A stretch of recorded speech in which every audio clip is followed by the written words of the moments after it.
hele babu hakani tunta falak bali gam करे presented by Hilak Recording Studio। तू तो देखे में लागे छी पचैया बिरहनी गे गुलाबी रंग के सूट तै पर छौ पियर रंग के ओढ़नी गे ओढ़नी में कौन सेंट लगल ही ओढ़नी में ओढ़नी में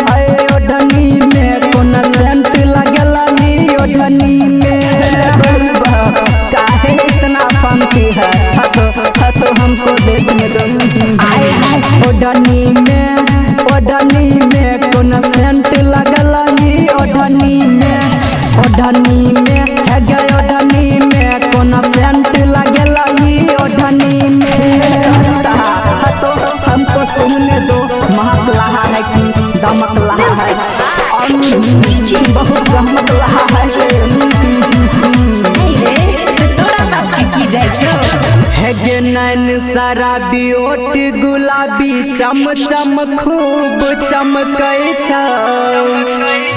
सटै छही हमरा में त देह तोहर ई गमकै छ तो हमको थकने दो ओढ़नी में कौन सेंट लगल ही ओढ़नी में कौन सेंट लगल ही ओढ़नी में हमको लग रहा है कि रामदेव बाबा से लेकर आया है ओढ़नी में कौन सेंट लगल ही ओढ़नी में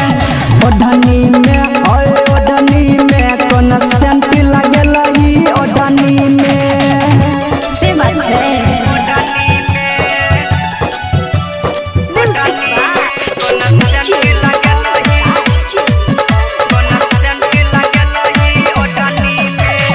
है गे प्यारे लाल के फेरा में तू छोड़िया गे रहे छी हमहू देखा है राइटर कमलेश के तू सच बात नहीं कहे छी ओढ़नी में कौन सेंट लगल ही ओढ़नी